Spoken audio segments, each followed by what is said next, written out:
Le dernier quart d'heure de Smart Bourse, chaque soir, c'est le quart d'heure thématique et chaque lundi, c'est le quart d'heure américain. Et nous retrouvons donc notre correspondant américain, Pierre-Yves Dugas, avec nous en visioconférence. Bonsoir Pierre-Yves.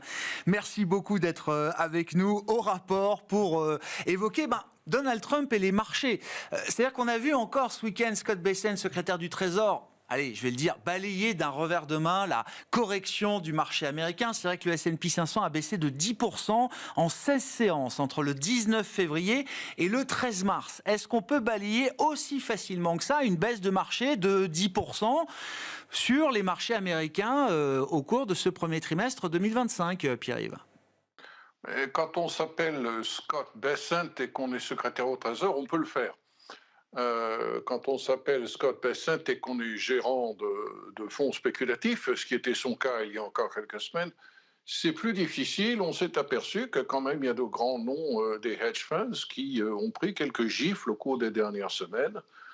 Et on est amené à se poser la question de l'importance des ménages américains les plus riches dans les dépenses de consommation, dans le contexte d'un effet richesse qui se retourne. L'effet richesse, il est simple à comprendre, on peut le rappeler rapidement. Quand l'économie va bien et que les perspectives de profit des entreprises augmentent, eh bien la bourse grimpe, les actionnaires sont de plus en plus riches et dépensent de plus en plus. Dans une économie qui s'inverse, le phénomène part de l'autre côté. Seulement voilà, les États-Unis sont une économie extrêmement financiarisée. La proportion d'actifs financiers investis en actions aux États-Unis est à un niveau record de 43%. Et quand on accuse un coup d'accordéon de moins 10% en quelques semaines, il y a forcément un impact sur la proportion des Américains les plus riches à consommer. J'ai quelques chiffres qui m'ont d'ailleurs surpris. Les 10% des Américains les plus riches, aujourd'hui, représentent 50% des dépenses de consommation. Et on a vu ce matin, avec la publication des chiffres des ventes de détail aux États-Unis pour le mois de février, que le gain est maigre, il est de 0,2% seulement, et une des multiples explications de cette performance maigrichonne est probablement l'effet richesse à l'envers qui s'est opéré au cours des dernières semaines. Et on peut se poser la question de savoir qu'est-ce qui va se passer dans cette économie américaine qui faiblit, où l'incertitude en raison de la politique incroyablement agressive et changeante et imprévisible de Donald Trump en matière commerciale est en train de suspendre les perspectives d'investissement, pas simplement d'investissement financier, mais d'investissement industriel. Qu'est-ce qui va se passer si on approche de la récession ? Eh bien, en gros, ce que nous disent les économistes, c'est que une baisse de Wall Street de 20% se traduirait par 1% de croissance en moins pour les États-Unis, et 1%, ça peut faire la différence entre un atterrissage en douceur et une récession.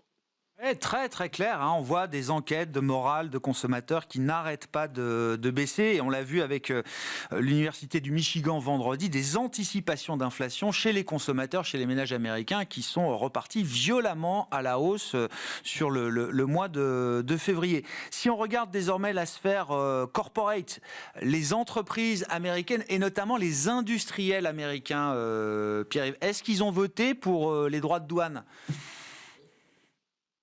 C'est ça qui est stupéfiant, c'est qu'il n'y a pas de lobby patronal américain demandeur de protectionnisme aux États-Unis. Le secteur de la sidérurgie est une exception, mais j'ai été absolument frappé par le ton adopté par le patron de Alcoa, le géant américain et canadien, c'est vrai, de l'aluminium, qui affirme que en dépit d'une augmentation de 25% des droits de douane de l'aluminium, on va, dit-il, assister à une réduction de l'emploi dans l'industrie de l'aluminium aux États-Unis. D'après lui, la réaction en chaîne qui va être déclenchée par l'augmentation des prix de l'aluminium est net négative pour l'emploi dans l'aluminium. C'est quand même une affirmation assez forte. Il prédit même quelque chose comme 20 000 suppressions nettes d'emplois dans son propre secteur. Pourquoi ? parce que d'abord le prix de l'aluminium va augmenter et toutes les industries intermédiaires qui sont consommatrices d'aluminium vont souffrir. Et ça, c'est pas bon pour la demande, c'est pas bon pour les marges des entreprises et c'est pas bon in fine pour l'emploi. Euh, des industriels gros consommateurs d'aluminium, ce sont l'industrie automobile, l'électroménager et le secteur des boissons, car les boîtes de Coca-Cola et de bière que vous aimez boire quand vous n'êtes plus sur le plateau, Grégoire, sont en aluminium. Ouais.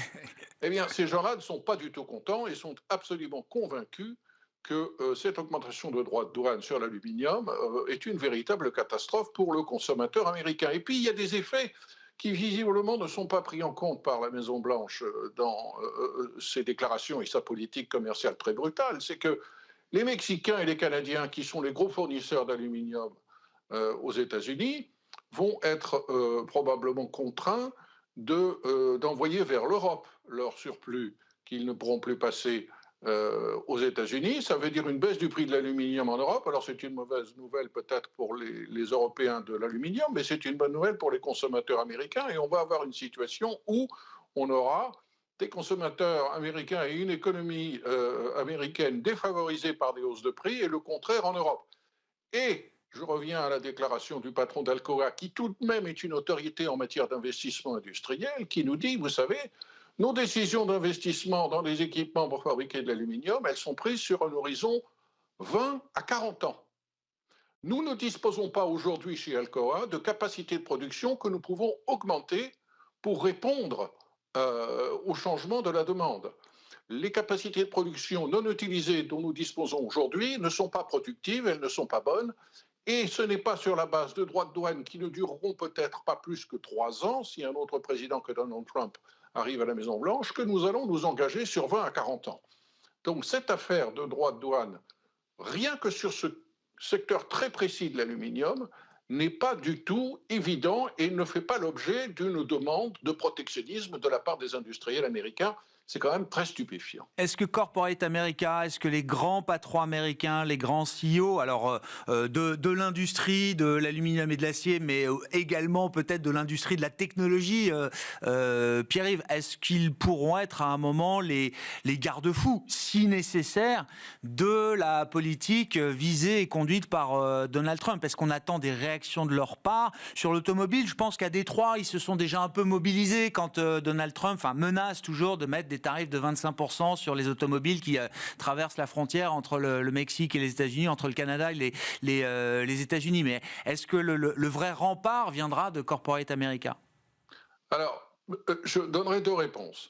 La première, il y a des gens au sein de l'industrie automobile américaine qui sont plutôt contents des impositions de droits de douane sur l'acier et sur l'aluminium. Ce ne sont pas les dirigeants d'entreprise, mais c'est le syndicat des ouvriers automobiles. Qui est très à gauche, qui a fait campagne contre Donald Trump. Et maintenant, M. Fein n'a que des compliments à adresser à la Maison-Blanche parce qu'il est absolument convaincu que Donald Trump est en train de tenir ses promesses. Ne l'oublions pas, Donald Trump a gagné parce qu'il a fait tomber le fameux mur bleu, de Blue Wall, du Michigan, du Wisconsin, et l'ouvrier automobile américain moyen, lui, il est plutôt satisfait de voir qu'il va se sentir protégé. C'est à mon avis une erreur qu'il commet, mais c'est une chose. Autre réponse que je voudrais essayer de vous apporter, c'est que les patrons américains ne voient pas que la politique commerciale de Donald Trump. Il y a tout un autre aspect de la politique économique de Donald Trump qui est très important pour eux et qui peut être potentiellement extrêmement favorable, la déréglementation et les baisses d'impôts.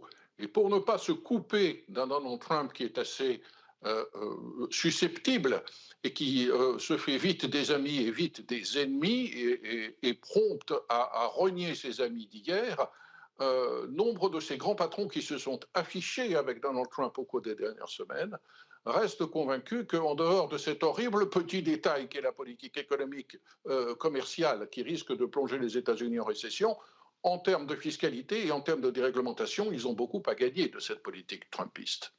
Donc il y a effectivement un retour attendu et c'est, j'allais dire, ces entreprises-là ou ces patrons-là peuvent souffrir quelques baisses de leur cours boursier pendant quelques semaines pour revenir effectivement à l'idée que cette administration Trump, pour l'instant, n'est beaucoup moins sensible à la baisse des marchés que ce qu'on aurait pu imaginer et ce que Donald Trump 1.0 peut-être pouvait l'être de son côté. Merci beaucoup Pierre-Yves. Pierre-Yves Dugas, correspondant américain de BeSmart for Change, avec nous chaque lundi dans le quart d'heure américain de Smart Bourse, à retrouver bien sûr en replay chaque semaine sur besmart.fr.